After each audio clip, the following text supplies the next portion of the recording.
ونعوذ بالله من شرور أنفسنا وسيئات أعمالنا من يهده الله فلا مضل له ومن يضلل فلا هادي له وأشهد أن لا إله إلا الله وحده لا شريك له وأشهد أن محمدا عبده ورسوله يا أيها الذين آمنوا اتقوا الله حق تقاته ولا تموتن إلا وأنتم مسلمون يا أيها الناس اتقوا ربكم الذي خلقكم من نفس واحدة وخلق منها زوجها وبث منهما رجالا كثيرا ونساء واتقوا الله الذي تساءلون به والأرحام إن الله كان عليكم رقيبا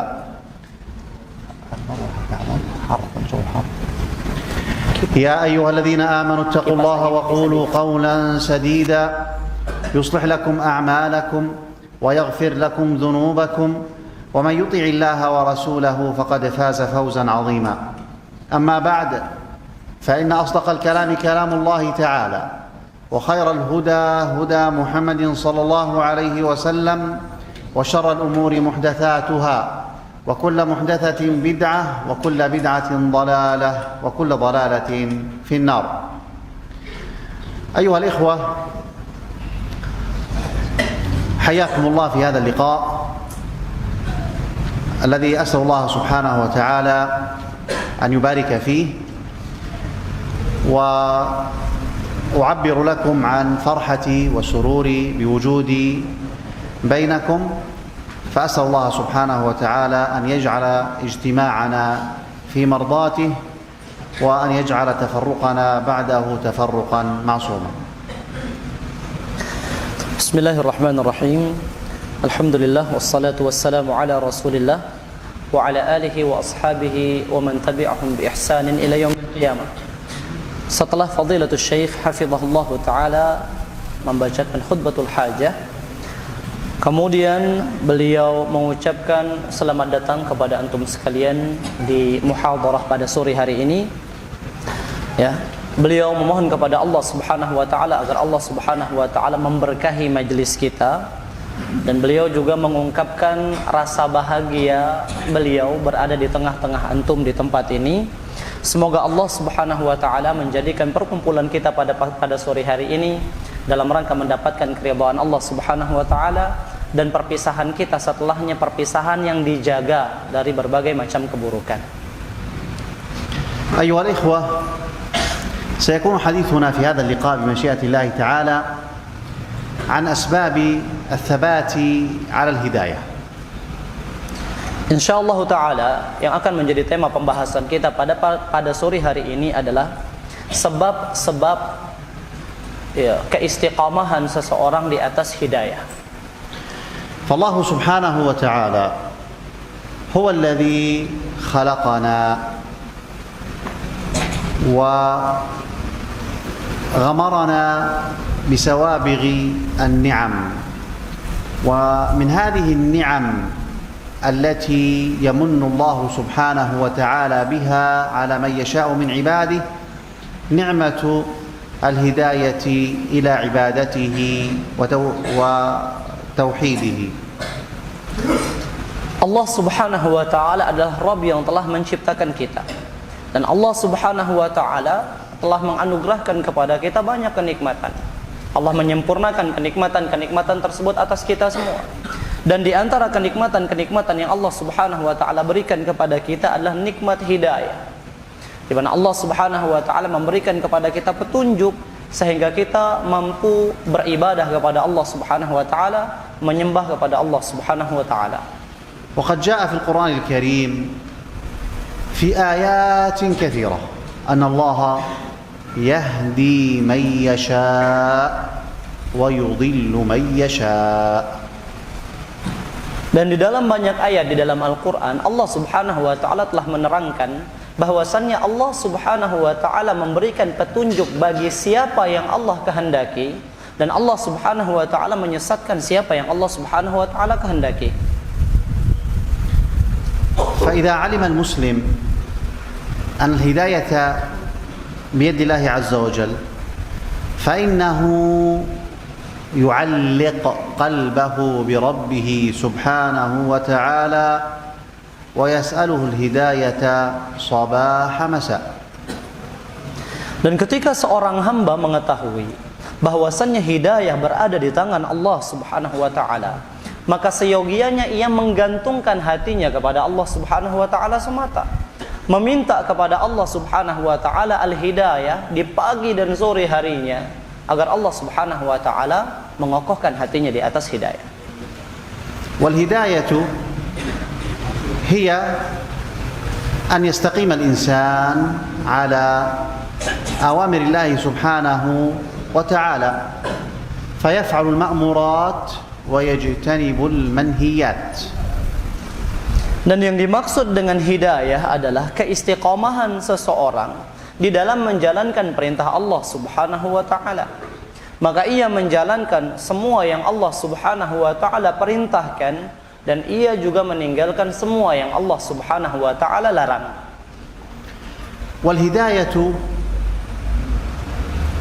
ذكرها الله سبحانه وتعالى في سورة الفاتحة.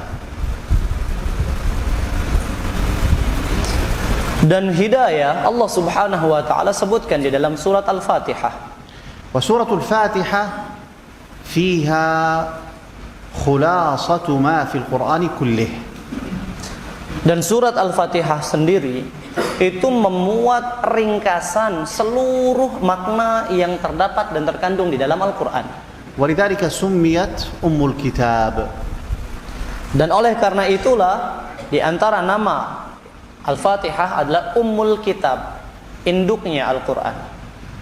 وقد افترض الله عز وجل علينا قراءة هذه السورة في كل ركعة من صلاتنا سواء كانت فريضة أو نافلة. Dan Allah Subhanahu wa taala telah mewajibkan kepada kita untuk membaca surat Al-Fatihah dalam setiap rakaat salat kita, baik itu salat fardu maupun salat nawafil, salat sunnah. وفي كل ركعة من صلاتنا نقول اهدنا الصراط المستقيم. نسأل الله عز وجل الهداية وهي أن يدلنا إلى الصراط المستقيم. Dan di setiap rakaat salat kita mengucapkan ihdinas siratal mustaqim. Kita memohon kepada Allah Subhanahu wa taala untuk ditunjukkan, diberikan hidayah kepada jalan yang lurus. ثم إذا انتقلنا إلى السورة التي بعد سورة الفاتحة ألا وهي سورة البقرة، نجد أن الله سبحانه وتعالى ذكر في افتتاحها الهداية أيضا، حيث قال ألف لام ميم ذلك الكتاب لا ريب فيه هدى للمتقين. Demikian pula jika kita berpindah ke surat setelah Al-Fatihah, yaitu surat Al-Baqarah, kita akan mendapati di awal surat Allah Subhanahu wa taala kembali menyebutkan hidayah.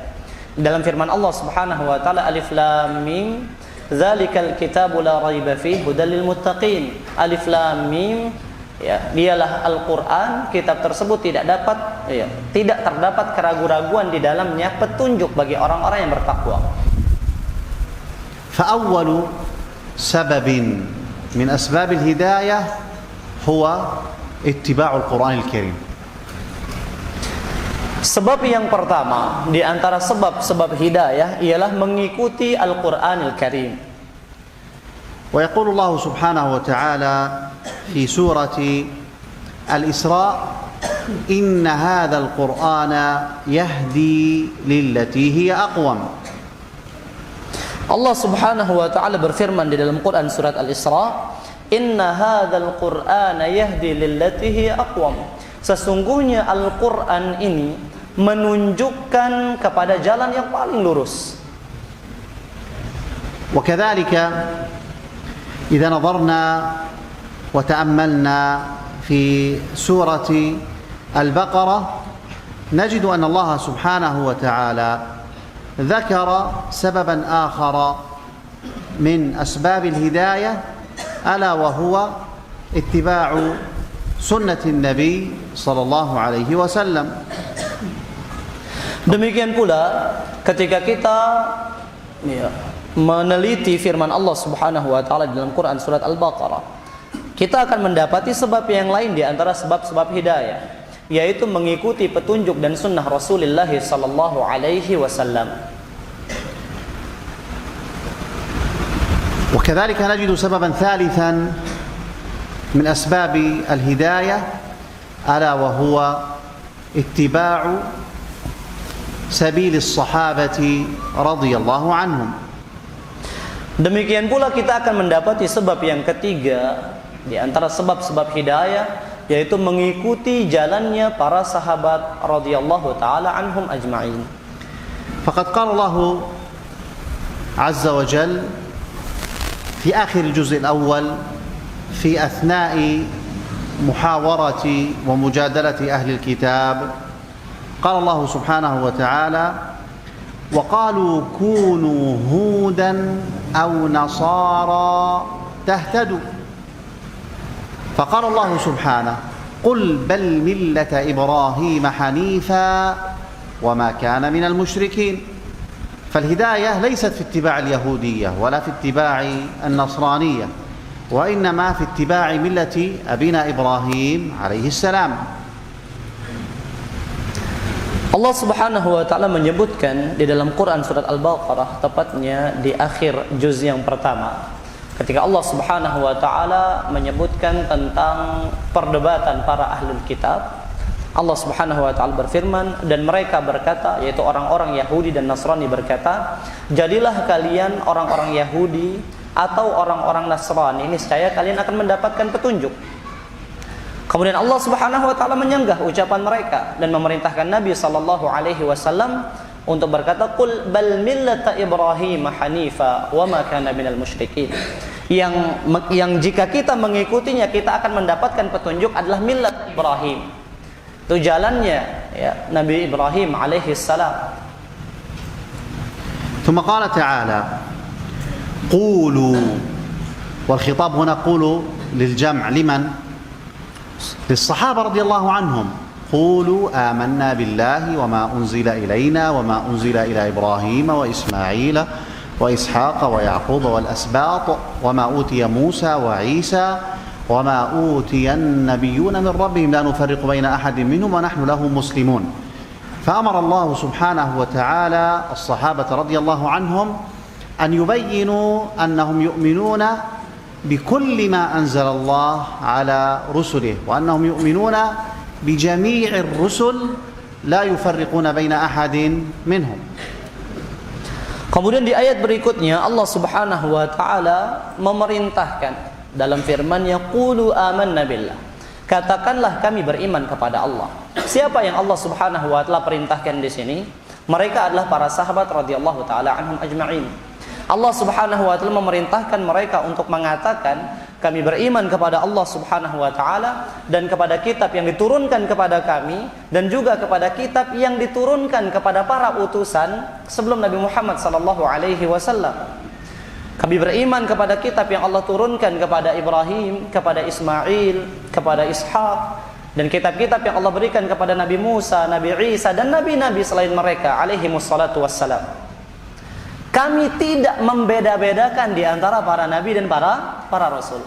Jadi Allah Subhanahu wa taala mengabarkan di dalam ayat ini bahwasannya mereka para sahabat beriman terhadap perkara tersebut. ثم قال الله تعالى في أثناء المحاجة بين الصحابة وبين أهل الكتاب ثم قال سبحانه: فإن آمنوا بمثل ما آمنتم به فقد اهتدوا. فإن آمنوا، من المراد بآمنوا هنا؟ أي اليهود والنصارى. بمثل ما آمنتم به، ما المراد؟ بمثل ما آمنتم به أي الصحابة رضي الله عنهم، فقد اهتدوا. فإذن الهداية إنما تكون باتباع سبيل الصحابة رضي الله عنهم وأرضاهم. Kemudian masih dalam pembahasan perdebatan para sahabat dan ahlul kitab, Allah Subhanahu wa taala berfirman, "Fa in amanu bimithli ma amantum bihi faqad ihtadaw." Jika mereka, itu orang-orang Yahudi dan orang-orang Nasrani, beriman sebagaimana kalian beriman, itu para sahabat ridwanullah taala alaihim ajmain, niscaya mereka telah mendapatkan petunjuk. Maka Allah Subhanahu wa taala menjelaskan di dalam ayat ini bahwasannya di antara sebab mendapatkan petunjuk ialah mengikuti keimanannya para sahabat radhiyallahu taala anhum ajmain, mengikuti jalan dan metode beragama mereka. Wa qala Allah Subhanahu wa taala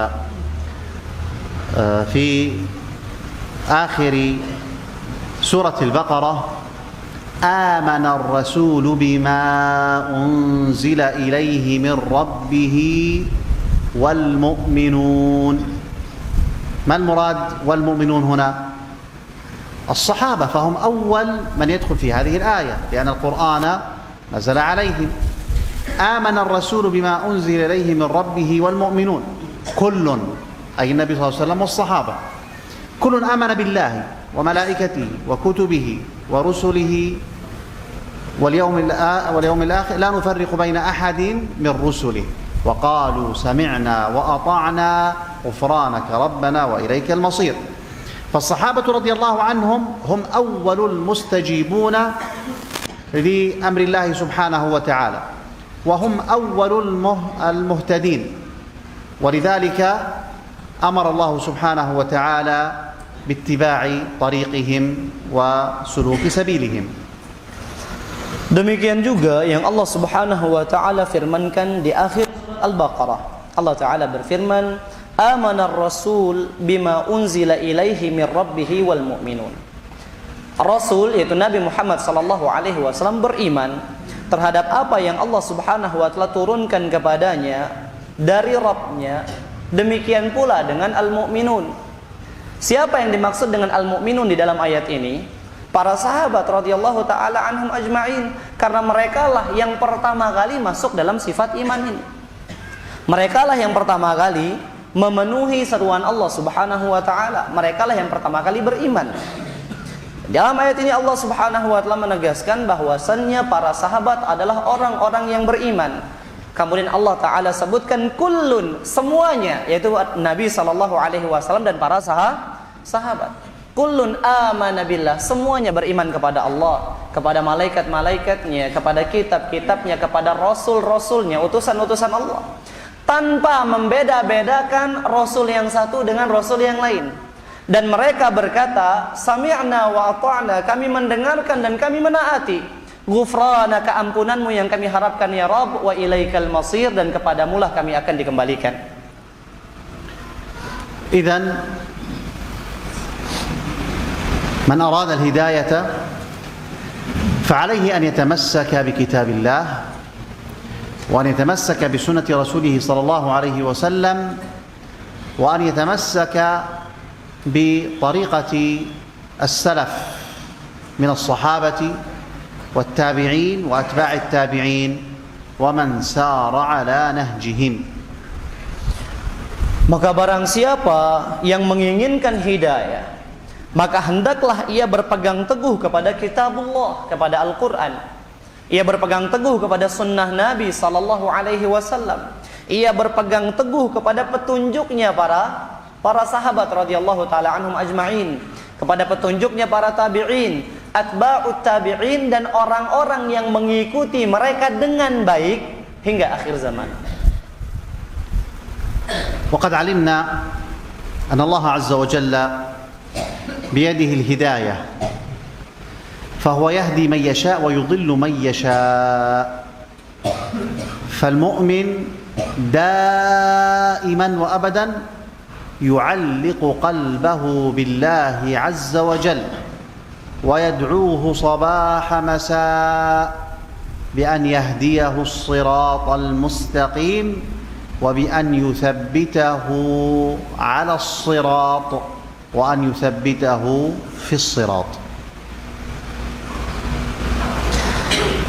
Dan setelah kita mengetahui bahwasannya hidayah berada di tangan Allah Subhanahu wa taala, dan bahwasannya Allah memberikan hidayah tersebut kepada siapa yang Allah kehendaki, dan Allah Subhanahu wa taala menghalangi hidayah dari siapa yang Allah Subhanahu wa taala kehendaki, maka semestinya kita menggantungkan hati kita hanya kepada Allah Subhanahu wa taala. Kita meminta kepada Allah agar Allah menganugerahkan kepada kita hidayah di setiap waktu kita, di pagi dan sore hari kita. Kita memohon kepada Allah Subhanahu wa taala agar Allah menunjukkan kepada kita jalan yang lurus. Kita memohon kepada Allah Subhanahu wa taala agar Allah Subhanahu wa taala menetapkan hati kita di atas jalan yang lurus. Jadi kita meminta hidayah dan juga meminta ketetapan di atas hidayah. ومن غفل عن الدعاء وغفل قلبه عن الله سبحانه وتعالى فإنه يكون عرضة لأن يستولي عليه الشيطان فيضله عن الصراط المستقيم. Dan barang siapa yang lalai dari berdoa kepada Allah, dia lalai hatinya dari mengingat Allah Subhanahu wa taala, maka ia terancam mara bahaya besar. Karena ia merupakan sasaran empuk bagi syaitan untuk menyesatkan dan memalingkannya dari hidayah. وأكبر دليل على ذلك أننا ندعو الله سبحانه وتعالى في كل ركعة نقول اهدنا الصراط المستقيم. Dan di antara dalil yang menunjukkan akan perkara tersebut bahwasannya kita dalam setiap rakaat kita memohon dan meminta kepada Allah, kita berdoa agar Allah Subhanahu wa taala menganugerahkan kepada kita petunjuk. Kita meminta ihdinas siratal mustaqim. Ya Allah, tunjukkanlah kami kepada jalan yang lurus. والله سبحانه وتعالى لم يترك الصراط المستقيم من غير بيان، بل بين ذلك في الآية التي بعدها صراط الذين أنعمت عليهم. ومن هم الذين أنعم الله عليهم؟ جاء تفسيرها في سورة النساء أولئك مع الذين أنعم الله عليهم من النبيين والصديقين والشهداء والصالحين وحسن أولئك رفيقا. Dan ketika Allah Subhanahu wa taala menyebutkan as-sirat al-mustaqim, Allah tidak membiarkan kita, atau Allah Subhanahu wa taala tidak menjadikan as-siratul mustaqim ini tanpa penjelasan. Allah Subhanahu wa taala menjelaskan yang dimaksudkan dengan as-sirat al-mustaqim dalam ayat berikutnya, yaitu siratal ladzina an'amta 'alaihim, jalan orang-orang yang telah Engkau berikan kenikmatan atas mereka. Dan datang tafsiran ayat ini di dalam surat An-Nisa, minan nabiyyin, dari kalangan para nabi, was-siddiqin, orang-orang yang membenarkan ya ajaran Allah Subhanahu wa taala, wasyuhada, ya para syuhada, was-salihin, dan orang-orang salih, dan merekalah sebaik-baik teman. فالنبيون على رأسهم نبينا محمد صلى الله عليه وسلم، والصالحون على رأسهم الصحابة رضي الله عنهم. Baik, an-nabiyun, ya, yang paling utama di antara para nabi adalah nabi kita Nabi Muhammad sallallahu alaihi wasallam.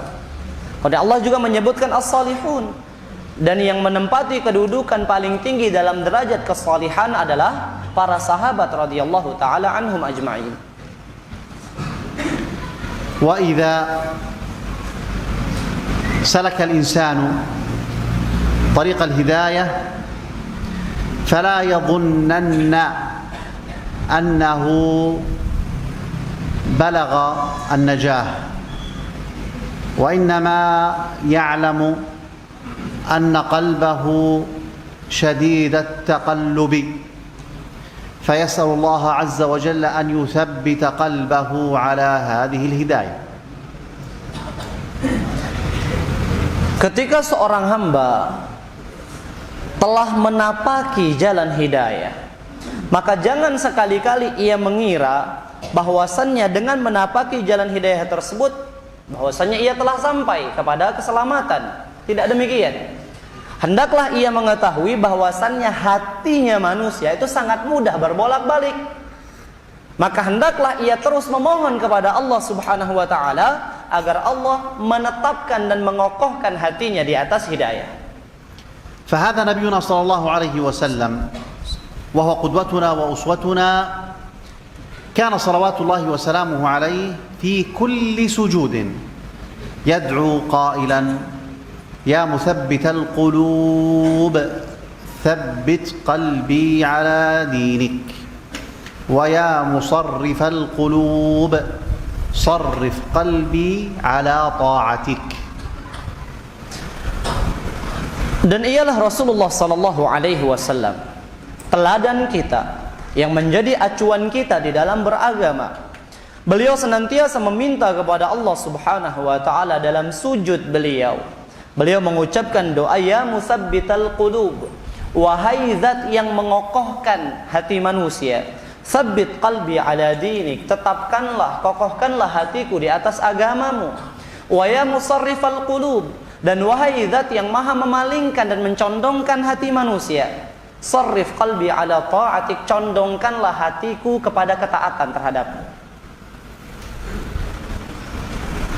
وهذا الدعاء هو تعليم من النبي صلى الله عليه وسلم لأمته بأن يداوموا عليه ولبيان خطورة هذه المسألة. Dan doa ini hakikatnya adalah pelajaran yang diberikan oleh Nabi sallallahu alaihi wasallam kepada kita agar kita senantiasa meminta kepada Allah Subhanahu wa taala. Sekaligus beliau juga menjelaskan bahwasannya kesesatan itu teramat sangat berbahaya dan wajib bagi kita untuk memohon perlindungan Allah Subhanahu wa taala dari kesesatan. Wa huna la budda an na'lam an ad-du'a la yanfa'u sahibahu illa idza kana kharijan min al-qalbi. Amma an yad'uwa bilisanihi wa qalbuhu ghafil wa lahin فإنه لا ينفعه ذلك الدعاء شيئا. Dan ketahuilah jamaah sekalian, bahwasannya doa tidak akan pernah bermanfaat bagi pemiliknya kecuali jika doa tersebut keluar dari dalam hati. Adapun jika doa sekedar terucap oleh lisan, akan tetapi hati kita lalai, hati kita itu tidak khusyuk, lahin, bersenda gurau, ya. Hati kita itu jauh daripada tidak kita hadirkan ketika kita berdoa, maka yang seperti ini tidak akan mendatangkan kebaikan bagi pelakunya. عرفنا الهداية وعرفنا طريقها وعرفنا أهم سبب إليها وفي الثبات عليها. أيضا من الأسباب أيها الإخوة للثبات على هذه الهداية الاستقامة عليها، ولذلك جاء في أكثر من آية إن الذين قالوا ربنا الله ثم استقاموا، جاءت في سورة الأحقاف وجاءت في سورة فصلت.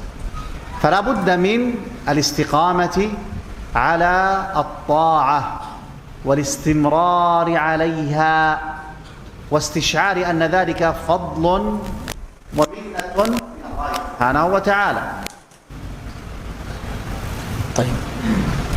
Kita telah menjelaskan apa itu hidayah, dan kita juga telah menjelaskan jalan untuk meraih hidayah dan beberapa sebab terpenting yang bisa menjadikan seseorang mendapatkan hidayah.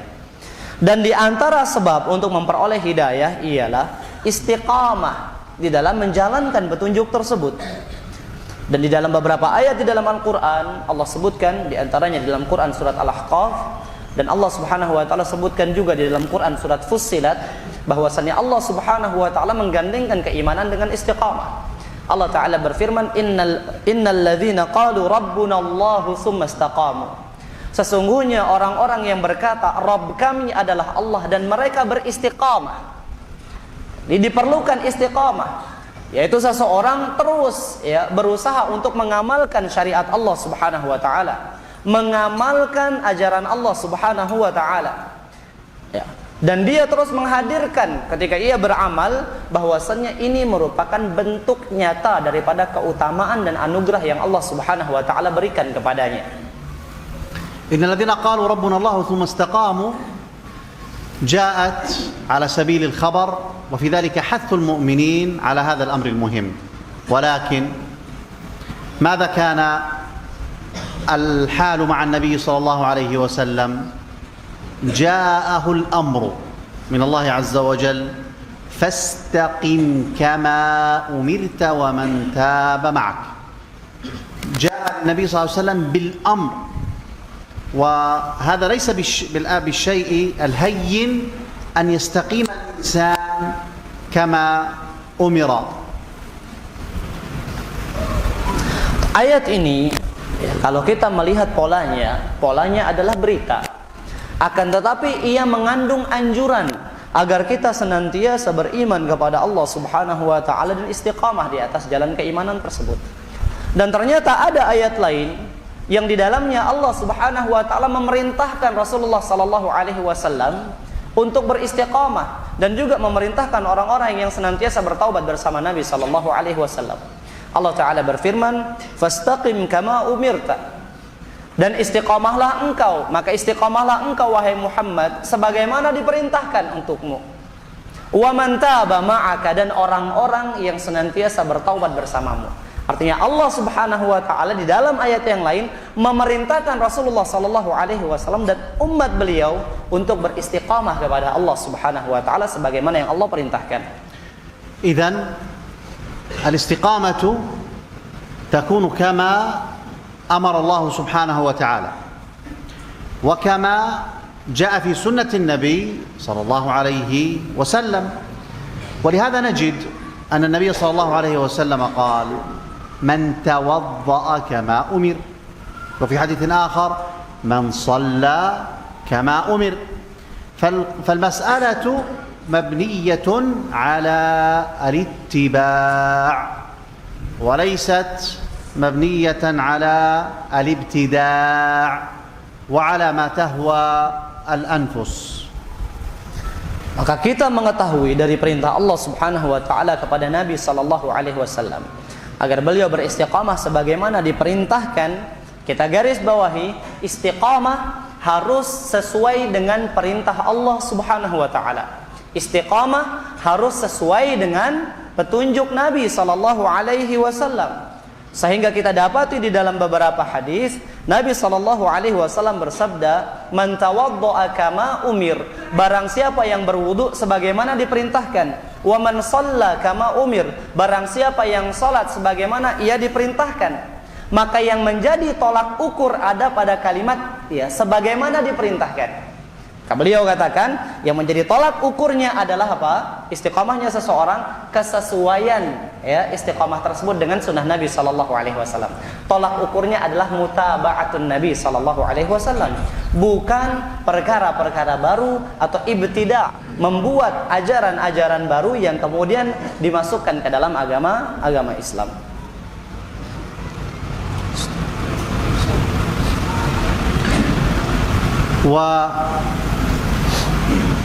والاستقاء والهداية أو مما يعين على الاستقامة على الهداية أن يصطفي الإنسان أخلاء وأصدقاء يكونون إخوة له في الله ويعينونه على طاعة الله. فلا تكون المصاحبة والأخوة إلا على الشرع وفيما أمر به الله وأمر به رسوله صلى الله عليه وسلم. Dan di antara perkara-perkara yang mampu menolong seseorang untuk istiqamah di atas hidayah ialah memilih orang-orang terdekat, memilih teman yang kemudian ia jadikan sebagai saudaranya di atas agama Allah Subhanahu wa taala. Jadi memilih ya teman bergaul, memilih orang terdekat. Dan hendaklah hubungan tersebut dibangun di atas agama Allah Subhanahu wa taala. dibangun atas syariat Allah Subhanahu wa taala. Ia memilih teman yang mampu mendukung dan menolongnya agar istiqamah di dalam menjalankan perintah Allah Subhanahu wa taala. Ia tidak berteman atas asas kemaslahatan duniawi belaka. ولذلك نجد أن حال الناس حال الأصدقاء يوم القيامة أنه تكون بينهم العداوة إلا المتقين. قال تعالى: الأخلاء يومئذ بعضهم لبعض عدو إلا المتقين. ما السبب؟ السبب أنهم كانوا يتواصون بالحق ويأمرون بالمعروف وينهون عن المنكر، وإذا رأوا غفلة من أخيهم ذكروه، وإن رأوا منه زلة نصحوه، فكانوا عونا له على الاستقامة على الطاعة. طيب. Dan Allah Subhanahu wa taala menyebutkan di dalam Al-Qur'an keadaan manusia, keadaan orang-orang yang ketika berada di dunia mereka dekat. Keadaan mereka pada hari kiamat bahwasannya mereka saling menjadi musuh. Allah taala berfirman, al-akhillau yawma idzin ba'duhum li ba'din aduwwun illal muttaqin. Orang-orang yang dekat semasa hidupnya di dunia, pada hari tersebut ya, sebagian di antara mereka menjadi musuh bagi sebagian yang lain, kecuali orang-orang yang bertakwa. Mengapa? Sebab atau apa sebab? Ya, orang-orang yang bertakwa, persahabatan mereka lah yang tidak akan berubah menjadi permusuhan di hari kiamat kelak. Karena semasa hidup di dunia, mereka saling bertanasuh, mereka saling menasihati, mereka saling mengajak kepada kebajikan, mereka saling mencegah dari kemungkaran. Dan ketika mereka melihat kelalaian pada diri saudara mereka, mereka tegur, mereka ingatkan. Dan ketika mereka melihat penyimpangan atau kekeliruan, mereka luruskan, mereka benarkan, mereka tidak mendiamkan. Maka persahabatan inilah yang tetap akan langgeng sampai hari kiamat kelak. Adapun selainnya maka akan berbalik menjadi permusuhan. وفي سورة الفرقان قال الله سبحانه وتعالى: ويوم يعض الظالم على يديه يقول يا ليتني اتخذت مع الرسول سبيلا يا ويلتى ليتني لم أتخذ فلانا خليلا. فالذي يلزم طريق الرسول صلى الله عليه وسلم وطريق الإيمان به وتصديقه ويتبعه فإنه يفرح يوم القيامة. أما الذي يخالف ويتخذ شياطين الإنس وشياطين الجن أخلاء ويعني أحبة فإنهم لا يدلونه إلا على الشر، ولذلك يوم القيامة يتحسر أشد الحسرة لأنه صاحب هذا الصنف. Dan di dalam Al-Quran surat Al-Furqan, Allah Subhanahu wa ta'ala menyebutkan wa yauma ya'addu adh-dhalimu 'ala yadayhi, hari di mana orang-orang zalim menggigit tangan-tangan mereka sebagai bentuk penyesalan. Mereka berkata, yaqulu ya laitani ittakhadhtu ma'ar rasuli sabila.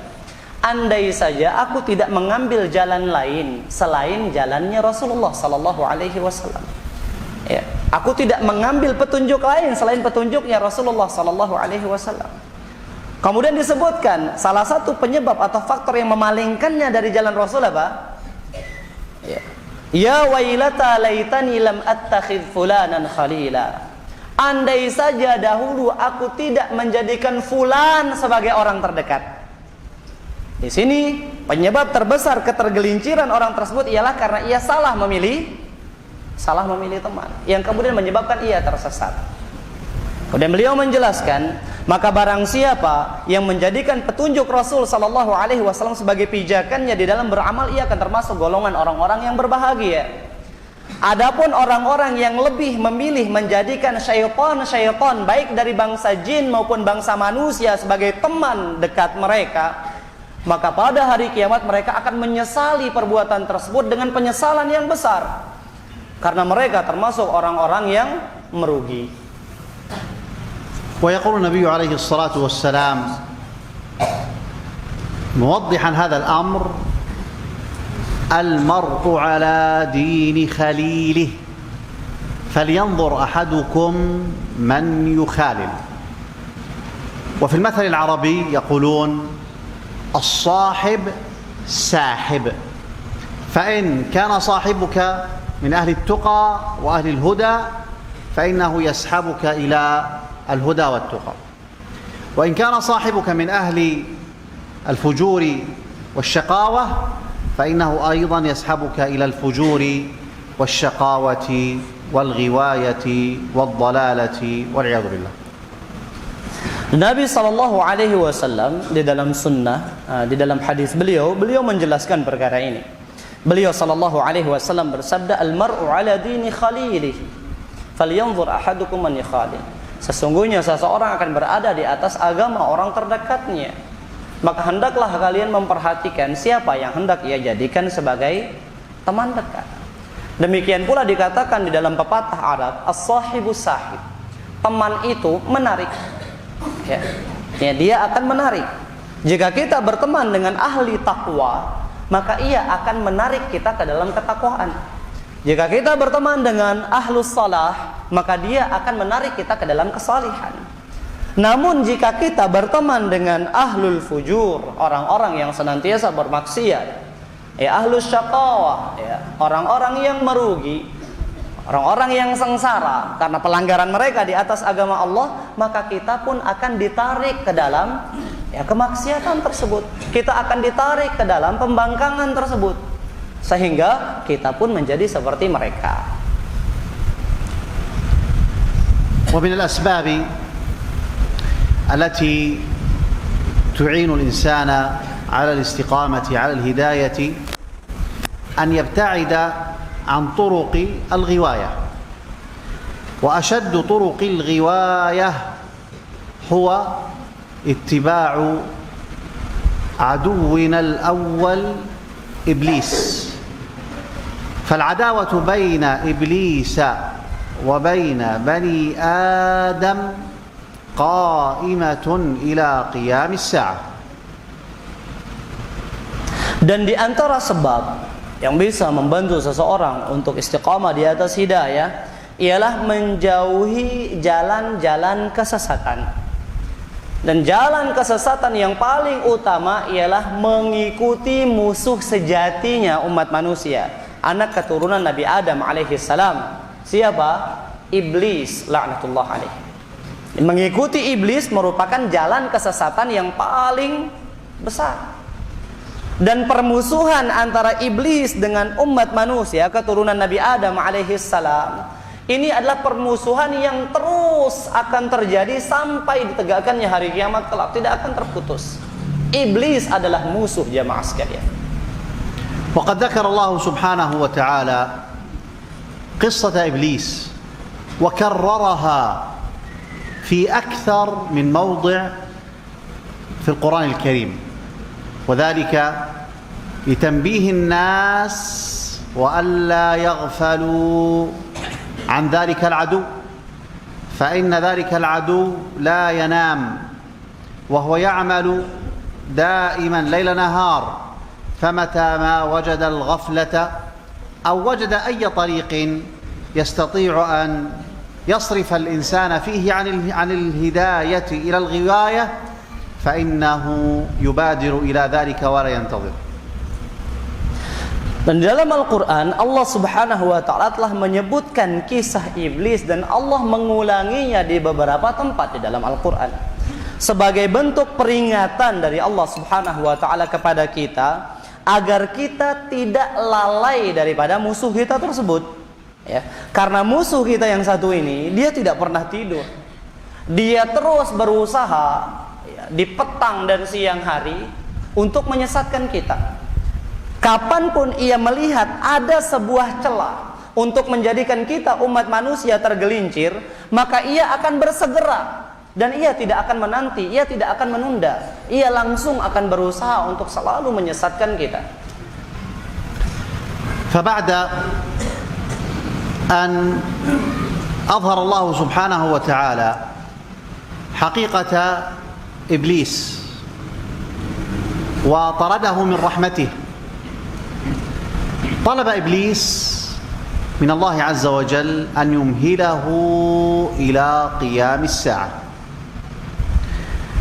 فأمهله الله سبحانه وتعالى، فأقسم بعزة الله أنه ليغوين بني آدم وأنه ليضلنهم وأنه سيبذل كل وسعه لأن يكون معه من بني آدم في النار خالدين فيها، وأنه سيقعد لهم في كل طريق، وأنه سيزين لهم حتى يضلهم.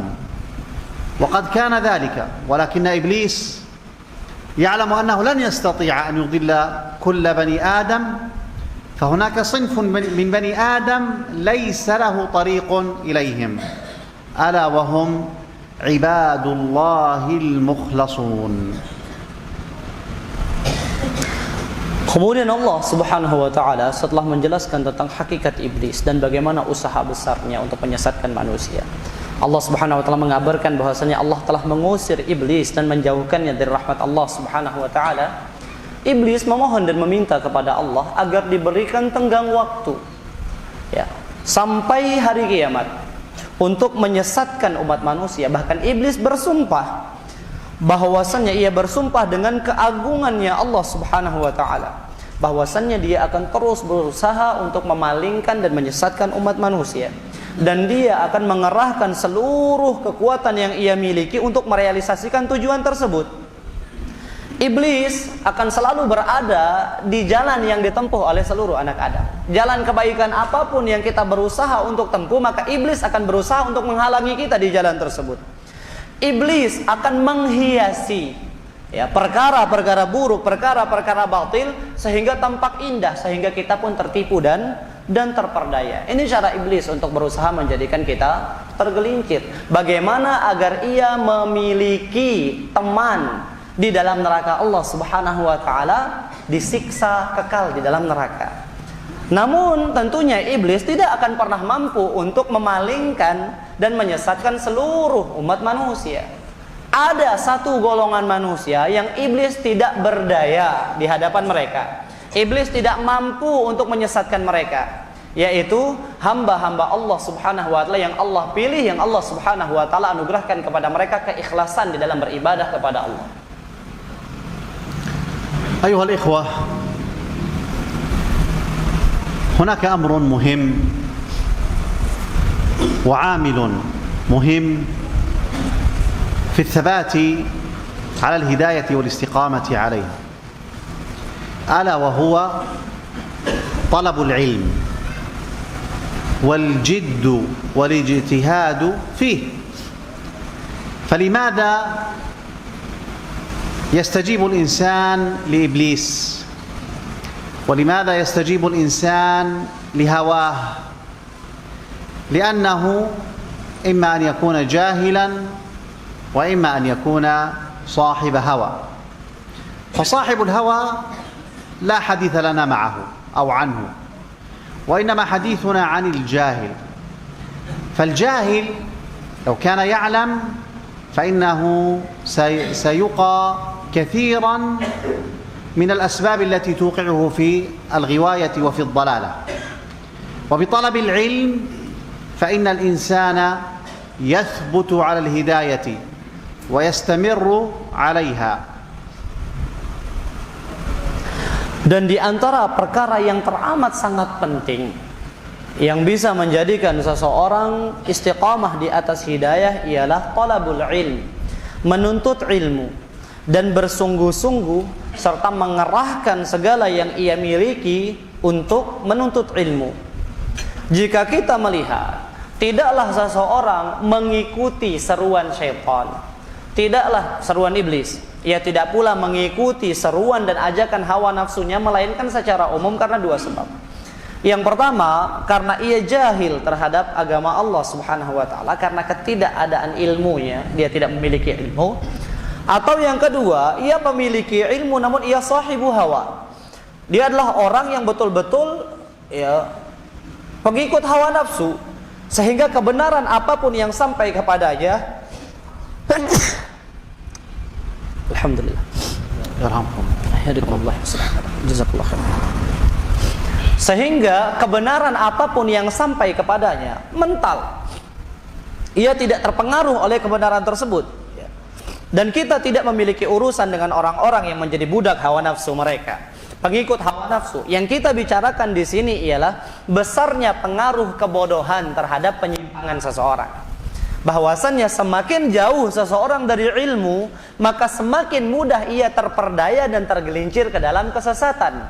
Sebaliknya, ketika seseorang kokoh di atas ilmu, maka akan kokoh pula keberadaannya di atas hidayah, dan ia akan mudah berjalan dan terus melanjutkan perjalanannya di atas agama Allah Subhanahu wa taala. ولماذا يطلب الإنسان العلم؟ حتى يميز بين الحلال والحرام، حتى يعرف ما الذي يحبه الله ويرضاه فيفعله، وما الذي يكرهه الله ويأباه فيبتعد عنه ويجتنبه. وإن مما يحبه الله ويرضاه أن يكون العبد من عباده المهتدين، وأن يكون من عباده المتقين، وأن يكون من عباده المخلصين. ولا سبيل إلى ذلك إلا بأن يطلب الإنسان العلم، علم الكتاب والسنة. Mengapa kita perlu untuk menuntut ilmu? Jawabannya, untuk mampu membedakan mana yang halal dan mana yang haram. Agar kita bisa mengetahui mana perkara yang Allah cintai dan Allah ridhai, sehingga kita mampu mengamalkannya. Kita mengetahui mana yang Allah Subhanahu wa taala benci, mana yang Allah Subhanahu wa taala tidak inginkan, sehingga kita pun meninggalkannya. Dan di antara perkara yang Allah cintai dan ridhai, bahwasannya Allah Subhanahu wa taala menginginkan kita untuk menjadi orang-orang yang diberikan petunjuk, menginginkan kita untuk menjadi orang-orang yang bertakwa. Allah ingin agar kita menjadi orang-orang yang ikhlas di dalam beribadah kepada Allah Subhanahu wa taala. Dan tujuan ini tidak akan pernah terrealisasi kecuali melalui jalan ilmu. أيها الإخوة، الكلام حول الهداية وأسبابها والثبات عليها كثير، ولا يمكن أن نأتي به في ما سمح لنا به من وقت، ولكن علينا أن نكثر وأن نديم النظر في كتاب الله سبحانه وتعالى، فإننا سنجد أن أغلب السور تذكر فيها الهداية، وتذكر فيها، وكثير أيضا من السور تذكر فيها أسباب الهداية، وكذلك يذكر في القرآن أسباب الغواية، ويذكر كذلك أسباب الابتعاد عن الغواية. فمثلا يقول الله تعالى: إن الذين اتقوا إذا مسهم طائف من الشيطان تذكروا فإذا هم مبصرون. هذا وقع في معصية أو ضلالة، سميها ما شئت، ولكن لأنه من المتقين، لأنه صاحب علم، لم يستمر في هذه الغواية أو في تلك الضلالة التي أوقعه فيها إبليس، فتذكر فاستغفر فغفر الله سبحانه وتعالى له. Tapi pembahasan tentang sebab-sebab hidayah adalah pembahasan yang panjang, pembahasan yang besar.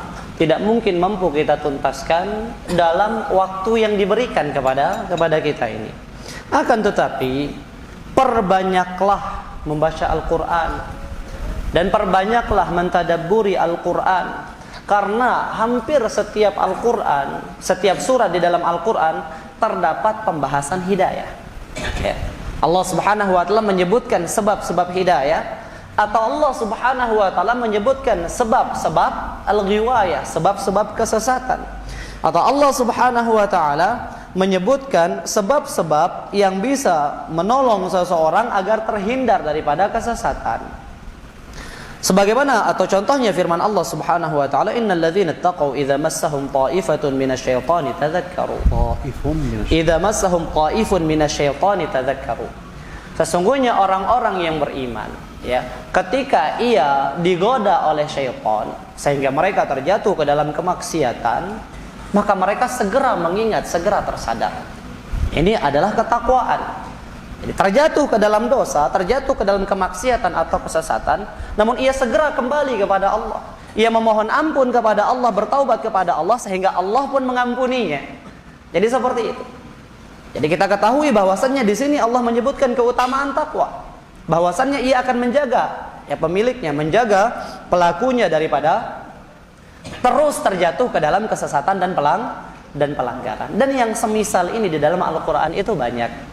Sehingga kalau kita meluangkan waktu untuk mentadaburi ayat-ayat Allah Subhanahu wa taala, maka kita akan mendapati sebab-sebab petunjuk atau sebab terhindarnya kita dari kesesatan. Asila. Sekarang على kalimat. Kalimat khitamiyah minkum ya. Takhtim al-mawdu', thumma ba'da dhalika na'ti ila al-as'ilah. إذن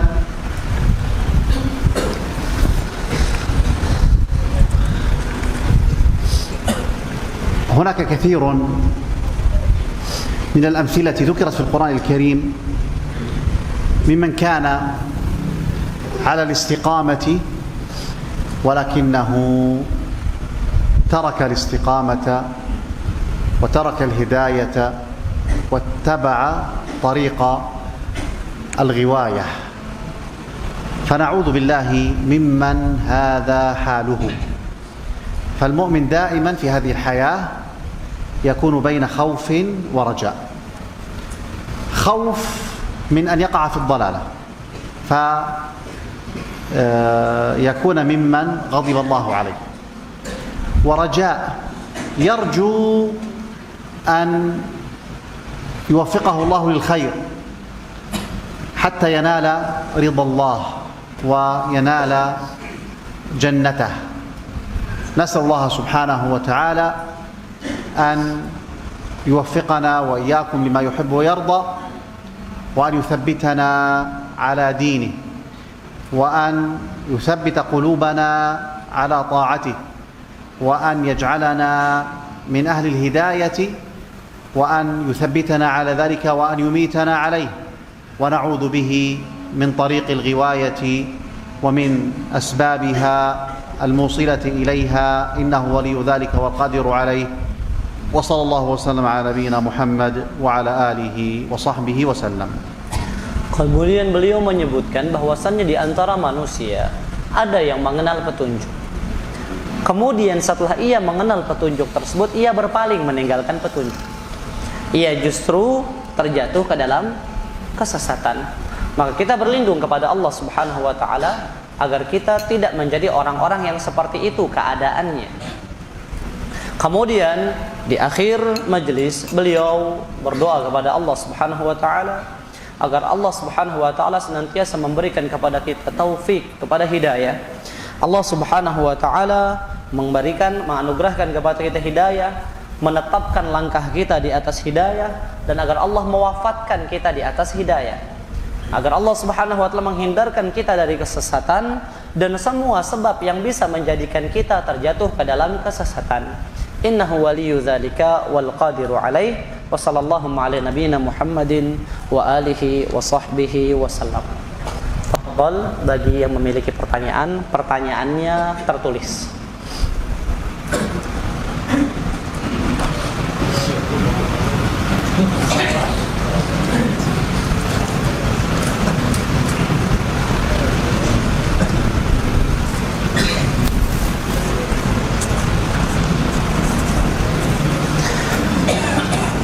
طيب بسم الله.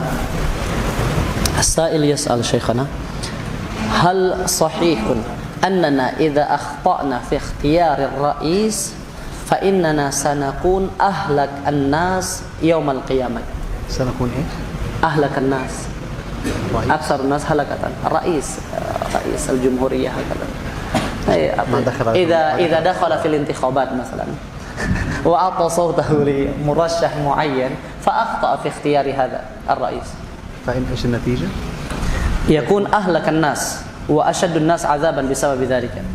طيب، هذا السؤال لا علاقة له بالموضوع، لكن نجيب إن شاء الله.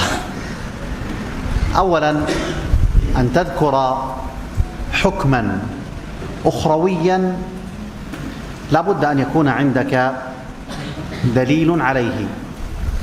أهلك الناس، أخسر الناس، في الدرك الأسفل من النار، في الفردوس الأعلى، لا بد أن يكون عندك دليل. وما يتعلق بيوم القيامة وأحكام يوم القيامة فهذا ليس للبشر، وإنما هذا أمره إلى الله سبحانه وتعالى. نعم، نقول الكافرين خالدين في نار جهنم، المنافقين في الدرك الأسفل من النار، المتقون الأبرار في عليين وفي جنة عرضها السماوات والأرض. نعم نقول هذا لأن هذا ورد به النص. أما هناك مثل هذا السؤال: ما أدراك أن من فعل هذا الفعل أنه يعني يكون بهذا الوصف الذي ذكر؟ ولكن فيما يتعلق باختيار الولاية على المسلمين فإن هذه أمانة، ومن خان الأمانة فقد يعني ارتكب كبيرة من الكبائر. والواجب أن يختار الأتقى والأصلح والقوي. فمثلا عندنا، طبعا الكلام في هذا طويل جدا لكن سأختصر، لن يعني أفصل لكن أشير إشارة. فلو كان عندنا اثنان، أحدهما تقي ولكنه ضعيف، والآخر فاجر وقوي، فأيهما يقدم في الإمامة؟ تجد أن أهل العلم يقولون القوي الفاجر هو الذي يقدم. ولذلك في القرآن: إن خير من استأجرت القوي الأمين. فأمانة بلا قوة لا تنفع، ومنصب الولاية يحتاج إلى القوة. ثم لو تم انتخاب الرئيس كان من كان وتمت له البيعة فهنا تجب له الطاعة بالمعروف ولا يجوز الخروج عليه. وهذا الموضوع موضوع طويل جدا، لكن أرجو أن أكون أجبت على سؤال السائل. Di sini pertanyaannya berbunyi, Syekh, benarkah kalau salah memilih pemimpin, ya, itu akan menjadikan kita orang yang paling celaka, yaitu akan diazab karena hal tersebut? Maka Syekh menjawab, untuk memvonis seseorang dengan kebinasaan, celaka atau azab, itu kita memerlukan dalil. Maka kita memerlukan dalil. Dan urusan hari kiamat itu bukan perkara kita, ya. Bagaimana Allah menyiksa, bagaimana Allah Subhanahu wa taala mengazab orang-orang yang lalai dari syariat Allah di hari kiamat kelak, itu urusan Allah Subhanahu wa taala. Ini bukan sesuatu yang kita berhak dan layak memvonis manusia walaupun kita melihat dia melanggar. Baik, kemudian terkait dengan memilih pemimpin, beliau menjelaskan maka ini merupakan sebuah amanah yang besar. Yang kita pilih adalah yang paling bertakwa. Yang kita pilih adalah yang paling mampu menunaikan amanah, dan yang kita pilih adalah yang paling kuat. Ya, jika keseluruhan sifat ini terrealisasi maka ialah yang terbaik. Namun jika terdapat dua jenis manusia, misalnya yang pertama dia bertakwa namun dia lemah, yang kedua dia fajir namun dia kuat, maka kita mendapati ahlul ilmu berkata yang lebih diutamakan untuk menjadi pemimpin ialah yang fajir dan kuat. Ya. Kenapa? Karena fujurnya dia untuk dirinya sendiri, sementara kekuatannya untuk umatnya. Ya, maka kita katakan jika kita memilih, namun tidak ada di dalam ucapan beliau ini yang menyatakan bahwasannya demokrasi itu boleh. Ya, jika antum ya diberikan wewenang untuk memilih, maka pilihlah berdasarkan apa yang Allah sebutkan di dalam Al-Qur'an, inna khayra man ista'jartal qawiyyul amin.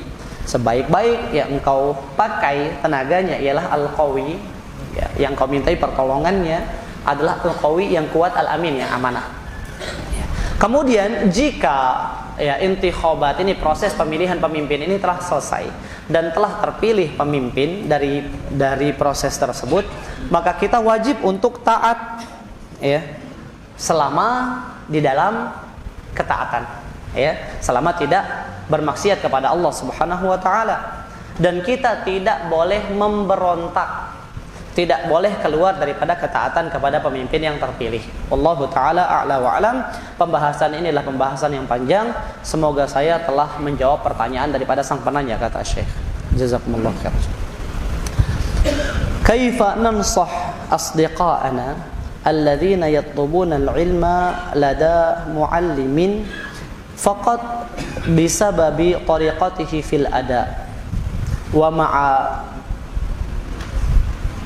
wa huwa fil haqiqah la yujid al-ilm aw laysa min ahli al-ilm. سؤال مجمل يعني ايش المقصود ليس من اهل العلم؟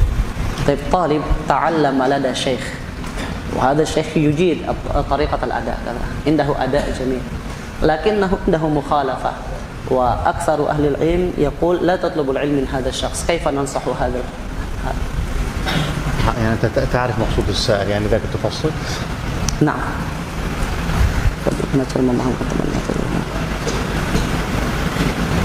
عند شيء له مخالفة لكنه تتلمذ لدى ذلك الشيخ بسبب طريقته مظهره وطريقة أدائه. مخالفة ايش المخالفة يعني؟ هذا كلام مجمل، هذه أسئلة كلها الأسئلة المجملة يعني لا يصح الإجابة عليها، لأن المجمل يعني يبقى مجمل، فلا بد من التفصيل. والمخالفة، ما المخالفة؟ قد تكون في نظرك مخالفة وهي في حقيقتها ليست مخالفة، فالسؤال المجمل لا يجاب عليه في المحاضرات العامة. Nah. Taib, di sini sang penanya berkata, bagaimana cara memahamkan teman yang menuntut ilmu pada guru yang salah, yang memiliki pelanggaran, ya, hanya karena melihat penampilan dan retorika gurunya tersebut, yang meyakinkan bahwasannya sebagai ulama besar, meyakinkannya bahwasannya sebagai ulama besar itu tidak boleh sembarangan, karena mereka pun fasih di dalam berdalil. Taib, Syekh di sini berkata, ya, yang salah di sini, salah seperti apa? Kata salah di sini adalah kata yang sifatnya umum. Kesalahan seperti apa yang antum maksudkan di dalam pertanyaan antum? Ya, kesalahan seperti apa yang ada pada gurunya tersebut? Nah, pertanyaan yang sifatnya umum seperti ini tidak bisa kita jawab di dalam majelis. Bisa jadi syekh itu menurut antum salah, ya, karena keterbatasan ilmu yang kita miliki, namun pada realitanya dia benar. Kita menilai itu sebagai sebuah pelanggaran, namun pada hakikatnya dia bukan sebuah pelanggaran. Allah taala alam. Baik, hal yajuzu ad-du'a bil lughati al-indonesiyah fi sajdatil akhir fi sujud fi shalah. إذا كان لا يحسن إلا ذلك فيجوز، أما إن كان يحسن اللغة العربية فلا شك أننا متعبدون في عبادتنا في صلاتنا باللغة العربية، والله أعلم. Baik, pertanyaan berikutnya, apakah boleh berdoa pada sujud yang terakhir atau di dalam sujud dengan menggunakan bahasa Indonesia? Maka Syekh menjawab, jika dia tidak menekuni selain bahasa Indonesia, maka boleh baginya untuk berdoa dengan menggunakan bahasa Indonesia. Adapun jika ia menekuni bahasa Arab, maka kita diperintahkan oleh Allah Subhanahu wa taala untuk beribadah kepada Allah di dalam salat kita dengan menggunakan bahasa Arab. Wallahu taala a'lam. Syekh, naktafi. Baik, demikian jemaah sekalian yang Allah Subhanahu wa taala muliakan, apa yang bisa disampaikan oleh Syekh pada majelis sore hari ini. Semoga Allah Subhanahu wa taala menjadikan apa yang sama-sama kita telah dengarkan dari Syekh sebagai ilmu yang bermanfaat, yang membuahkan rasa takut kepada Allah Subhanahu wa taala, yang membuahkan ilmu yang bermanfaat, amalan saleh setelahnya. نقول لشيخنا جزاكم الله خيرا على حضوركم بين أيدينا فقد أفدتنا بفوائد كثيرة نسأل الله تعالى أن ينفعنا بما علمنا وأن يعلمنا ما ينفعنا ويزيدنا علما.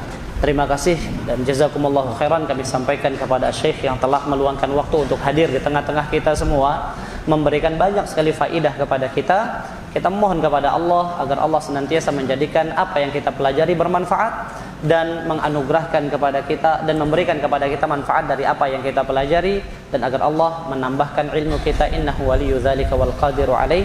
Dan kita tutup pertemuan kita di sore hari ini dengan membaca doa kafaratul majlis. Subhanakallahumma wa bihamdika.